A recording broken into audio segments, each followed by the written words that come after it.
大家好，欢迎收看慢食慢语。今天呢，教大家做一个春日田园披萨。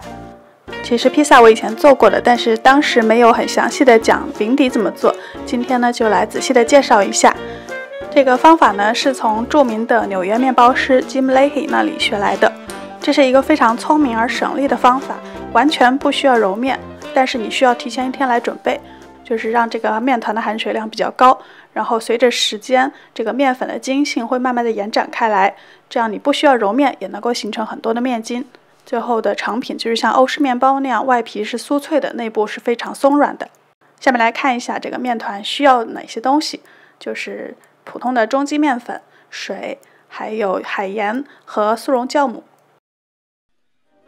首先把面粉倒入碗里，倒入速溶酵母，混合均匀。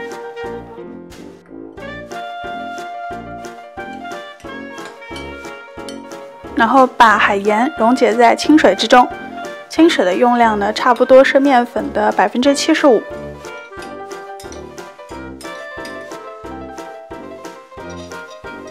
再把水慢慢的倒入面粉中，边倒边搅拌。因为这个面团含水量非常的高，所以混合是非常简单的，只要拌到它没有干粉就好了。混合好之后就是这样很粗糙的样子，不用管它。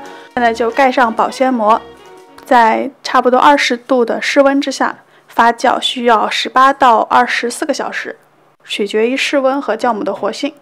现在到了第二天，我们来准备一下披萨上要放的菜。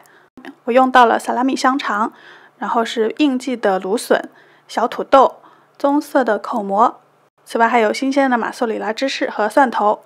另外还需要橄榄油，还有盐和现磨黑胡椒。现在首先把口蘑切成片，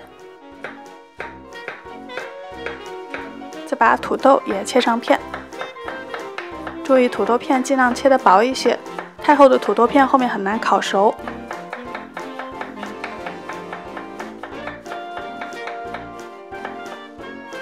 然后把芦笋靠近根部的地方这样掰一下，这样比较老的根部就被掰掉了。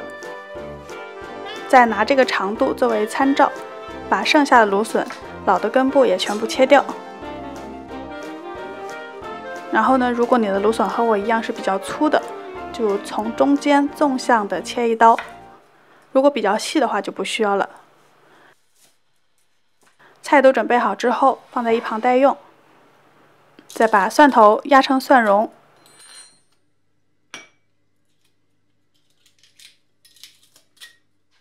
倒入2大勺的橄榄油，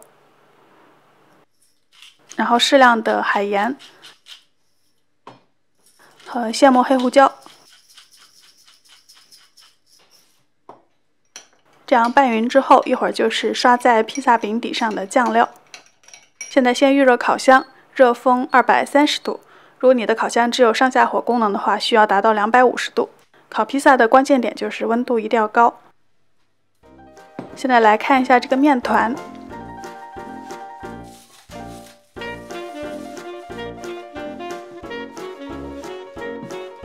从侧面看能看到很多大小不一的孔洞，然后面团的体积长到了大概3倍的大小。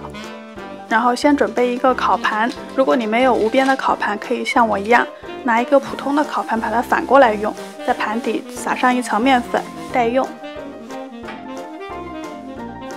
然后再在案板上也是撒上一层面粉，量稍微多一些，因为这个面团很粘手。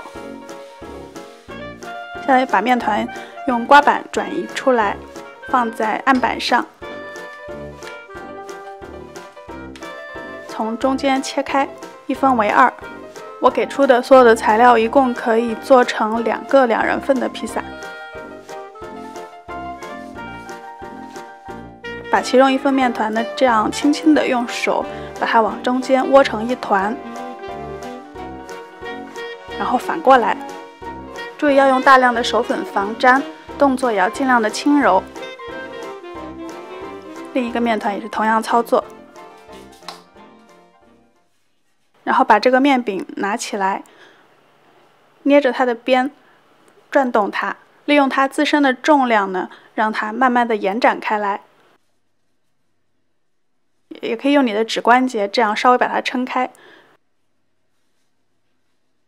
把它平摊在烤盘底上，然后再来给它稍微的把边儿撑一撑，把它整形成一个大致的长方形。在你整个操作面团的过程中呢，一定要动作轻柔，尽量的保留住面团内部自然形成的气孔，这是最后烤出来的饼底能比较松软的关键。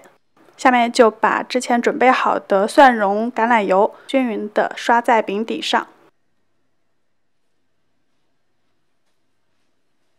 然后把新鲜的这个 mozzarella 撕成小块。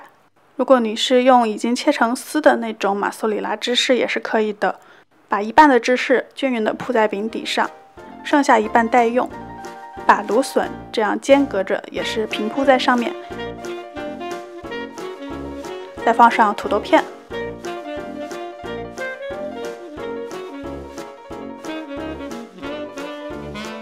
接着是蘑菇，然后是萨拉米香肠。因为香肠比较薄，所以我把它折叠起来，防止一会儿烤焦。注意你在铺这个菜的时候呢，要让它们互相交错开来，不要叠在一起。最后再把刚才剩下的一半芝士铺上去，然后撒上适量的现磨黑胡椒。现在就可以送入预热好的烤箱了。热风230度或者是上下火250度。在烤箱的中层烤10到15分钟，直到这个饼边烤出金黄色，上面的芝士全部融化，就可以出炉了。出炉之后再撒上少许的橄榄油，这样它就会像餐厅里头卖的那样亮晶晶的，很漂亮。然后用披萨刀切成几块就可以开吃了。这个披萨饼上面的配菜，你当然可以随心所欲的变换了。不过需要注意的是呢，如果你喜欢比较多的芝士，那么就少放一些菜；你喜欢比较多的菜，那就少放一些芝士。反正呢，不要两者同时都很多，那样会产生太多的水分，把下面的饼底泡得软烂的话，那样口感就不好了。好吃的披萨呢，它的饼底应该是外脆内软，吃起来很有嚼头。至于喜欢用什么菜配什么芝士，这个呢，大家可以发挥自己的想象力，自由创造了。希望大家喜欢今天这款很应季的春日田园披萨。还是不要忘记点赞以及订阅我的个人频道。如果你们有什么想法或者问题想要跟我讨论，可以在下面留言，或者到微博或是微信上来关注我。最后，谢谢大家的收看，咱们下期再见。